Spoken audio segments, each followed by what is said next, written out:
មានថ្ងៃមួយខ្ញុំដេកទៅឃើញមនុស្សស្រីឈុតសដដែល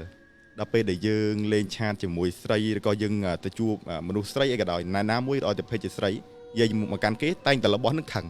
របស់ដូចស្រឡាញ់យើងអញ្ចឹងណាគេថាទៅតាមហួងហែងបាទធ្លាប់ឮទៅពាក្យថាព្រាយតោងព្រាយកាន់នេះចាពាក្យច្រើនមនុស្សស្រីឬរឿងប្រុសពាក្យច្រើនសបោមានអ្នកខ្លះសបោខ្មោចសកត់ខ្មោចជន់ហ្នឹងតែក៏អត់ដឹងទេអត់ដឹងថានឹងស្រីឬប្រុសអ្នកខ្លះក៏ដឹងថាស្រីឬប្រុសអញ្ចឹងទៅលាក់អញ្ចឹងទៅតែស្រាប់ខ្ញុំសន្និដ្ឋានដឹងតែស្រីព្រោះខ្ញុំឮទាំងសលេងឃើញទាំងរូបអញ្ចឹងណា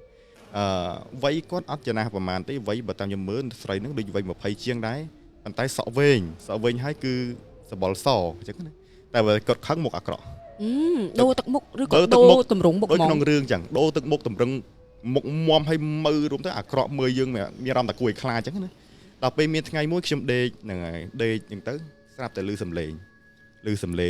ខឹងខ្ញុំលេងជាមួយមនុស្សឆាប់មនុស្សស្រីជេរខ្ញុំជេរយើងដល់ឪពុកដល់ម្ដាយជេរយើងដូចមនុស្សធម្មតាអញ្ចឹងកុំឲ្យថាពុតព្រីវិស័យយើងហ្មងបាទកុំឲ្យថាពួកនឹងអត់ចេះចេះដូចមនុស្សអញ្ចឹងហើយសាហាវល្បិចគេកលខ្លាំងជាងមនុស្សទៀតដល់ពេលអញ្ចឹងហើយខ្ញុំក៏ឮសំឡេងជេរខ្ញុំក៏ថាជេរមកចាំបាច់ដល់ពុកម្ដាយដល់អីចឹងហ្នឹងហើយនេះឯងជាបុគ្គលណាអញ្ចឹងមកនៅជាមួយខ្ញុំហើយមិនក៏នេះឯងដល់ថ្នាក់ជេរពុកម្ដាយខ្ញុំទៀតស្ងាត់មកស្ទុះ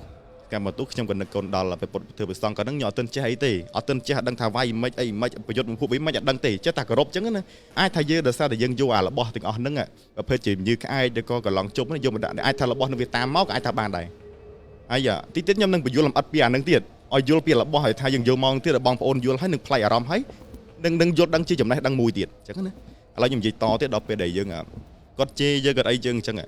ដល់ពេលខ្ញុំដេកមានថ្ងៃមួយខ្ញុំដេកស្រាប់តែឮសំឡេង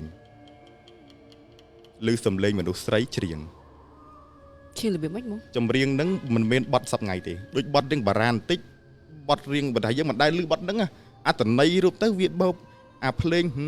នឹងវាឮច្រើនជាងអាការច្រៀងឮខ្សោឮទៅតាមខ្យល់មកលហិឲ្យយើងមានជាចម្រៀងហ្មងខ្ញុំនៅចាំភ្លេងហ្នឹងបើកាត់ច្រៀងឬក៏អត្តន័យដែលកាត់ច្រៀងនៅចាំអាចរៀងជារៀងបែប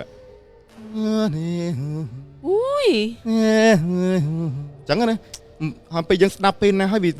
ផ្ដោតអារម្មណ៍យើងឲ្យយើងមានអារម្មណ៍ថារស់ឲ្យរំទងចិត្តយើងបង្ហើលងលោចតែគេថាដូចសណ្ដំយើងយើងមិនម៉ាត់ចឹងដូចសណ្ដំយើងចឹងដល់ពេលដែលខ្ញុំខំប្រឹងស្ដាប់ទៅស្រាប់តែឮសំឡេងម្យ៉ាងទៀតបែបបំពេកូន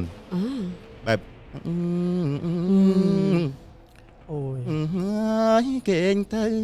ចឹងដូចក្នុងបទចម្រៀងចឹងណាបងប្អូនទាំងអស់គ្នាសលេងព្រៃបំពេកូននេះណាដូចក្នុងរឿងចឹងព្រោះជាក្នុងរឿងទៀតប៉ុន្តែយើងស្ដាប់ទៅពុះពេញតែខាព្រឺសម្បុរអាឡើងកលួចបាទកលួចហើយវាស្ដាប់មានអារម្មណ៍ថាព្រឺសម្បុរហើយយើងផ្ដោតអារម្មណ៍ទៅតាមសលេងហ្នឹងសុកបែបពងតែផ្ដោតអារម្មណ៍ចឹងលឺរហូតដេកទៅម៉ែនៅបំពេ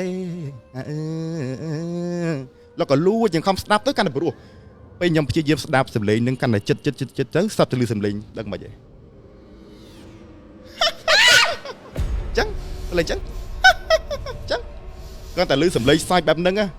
ខ្ញុំសឹងថាលួសព្រលឹងចេញពីខ្លួនគាត់តែលឺសំ